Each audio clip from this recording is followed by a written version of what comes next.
The movie opens with Danny, played absolutely brilliantly by Florence Pugh, and she's going through it, like really going through it. She gets this email from her sister that's basically a cry for help, and Danny's trying to figure out if it's serious or just another episode. Her sister has bipolar disorder, and Danny's caught in that awful position of not knowing whether to panic or not. And here's where it gets heartbreaking. She calls her boyfriend, Christian, played by Jack Rayner, and you can immediately tell this relationship is on life support. Christian's at his friend's place, and his buddies are literally telling him to break up with her. They're like, dude, you've been trying to leave for a year. Just do it. But Christian keeps making excuses. Then, in one of the most devastating opening sequences I've seen, Danny's worst fears come true. Her sister does something horrible. She takes her own life, and their parents' lives too. The way this is shot, the way Florence Pugh just absolutely shatters on screen, it's brutal. Her wailing, that primal grief, it sets the tone for everything that follows. Flash forward a bit, and Christian still hasn't broken up with her, because how do you dump someone after that?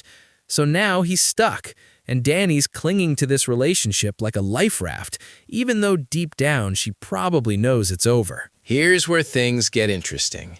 Christian's friend Pelle, who's Swedish, invites the group to his hometown for this Midsommar festival that happens once every 90 years. Christian and his buddies Mark and Josh are all excited about it.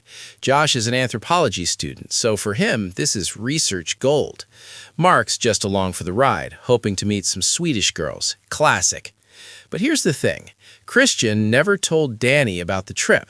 She finds out by accident, and it creates this super awkward situation where she basically invites herself along. Christian can't say no without looking like a complete jerk, so now we've got this doomed relationship heading to a remote Swedish village. What could go wrong, right? The group flies to Sweden, and at first it's kind of beautiful. They're driving through gorgeous countryside, taking mushrooms with Pelle's friends, having these deep conversations. There's this moment where they all take psychedelics before even getting to the village, and you start to realize, are we going to know what's real and what's not? When they finally arrive at the commune, because that's what it is, really, it looks like a fairy tale. Everyone's wearing white, there are flowers everywhere, the sun never sets because they're so far north. It's like stepping into a dream, or maybe a nightmare. The first couple of days seem pretty harmless. The villagers are friendly, maybe a bit too friendly.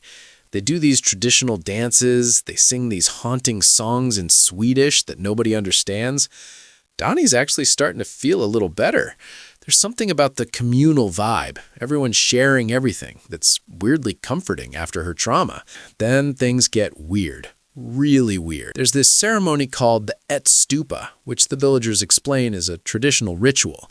Two of the elders, who've reached the age of 72, are going to, and I'm not making this up, jump off a cliff. The group is like, wait, what? But Pelle assures them it's an honor, it's tradition, it's beautiful in its own way. So everyone gathers at this cliff, and the two elders, dressed in ceremonial clothes, just jump. The first one dies instantly. The second one, not so much. He's lying there, broken, screaming in agony, and what do the villagers do?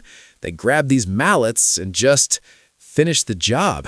They're bashing his head in while singing this ceremonial song, and the whole time they're matching his screams, like screaming with him, as if they're sharing his pain. Donnie is hyperventilating.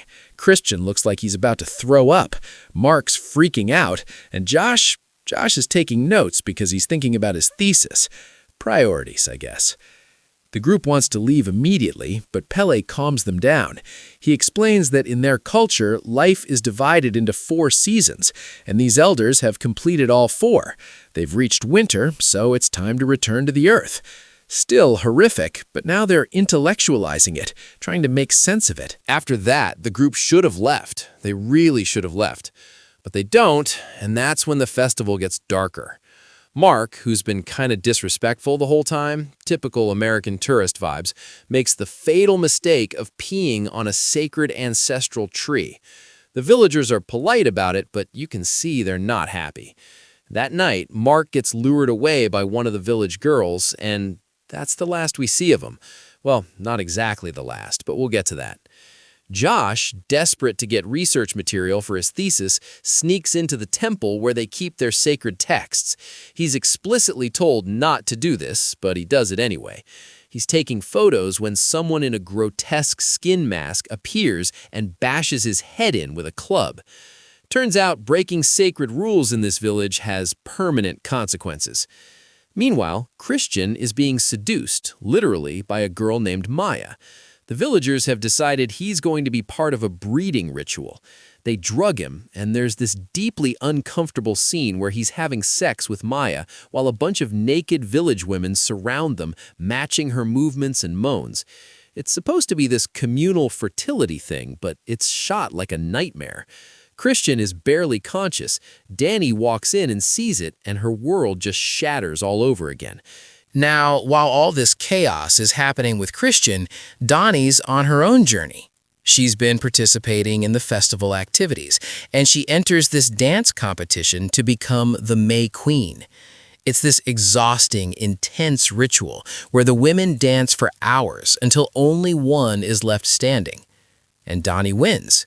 She's crowned with this massive flower crown, dressed in this elaborate floral gown, and for a moment, you see something change in her face. The village women surround her, they mirror her emotions, they cry when she cries. It's like they're absorbing her pain. For the first time since her family died, Donnie feels seen. She feels held. It's beautiful and unsettling at the same time. But here's the thing. Being May Queen comes with responsibilities. The festival is building toward its climax, which requires 9 sacrifices. 4 villagers have volunteered, including the 2 elders from the cliff. 4 are outsiders, Mark, Josh, and 2 other randoms from a different group. That leaves 1 spot open, and as May Queen, Donnie has to choose a villager chosen by lottery or Christian. She chooses Christian. Of course she chooses Christian. The final ceremony is absolutely wild. They bring out Christian, and he's been drugged so heavily he can barely move. They've sewn him into a disemboweled bear carcass. Remember Mark? Yeah, they skinned him. And Christian's just this paralyzed face poking out of a bear suit, which would be funny if it wasn't so horrifying. All 9 sacrifices are placed inside this triangular temple structure that's been decorated with flowers and runes.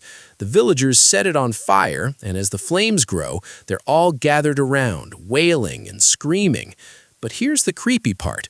Their screams are synchronized. It's like they're all feeling the same thing, all connected in this moment of ritual death. And Donnie? Donnie's watching all of this with the other villagers. Her boyfriend, her toxic relationship, her old life, it's all burning away. And as the camera slowly pushes in on her face, we see something terrifying. She smiles. Not a happy smile, not a relieved smile, something else. Something that suggests she's finally found where she belongs, even if that place is absolutely insane. The movie ends with the temple burning, Christian presumably dying inside, though we never see it directly, and Donnie surrounded by her new family in their white clothes and flower crowns, all of them swaying together in the eternal daylight. Make sure to like, subscribe, and turn on post notifications for more videos like this. Thank you all for watching.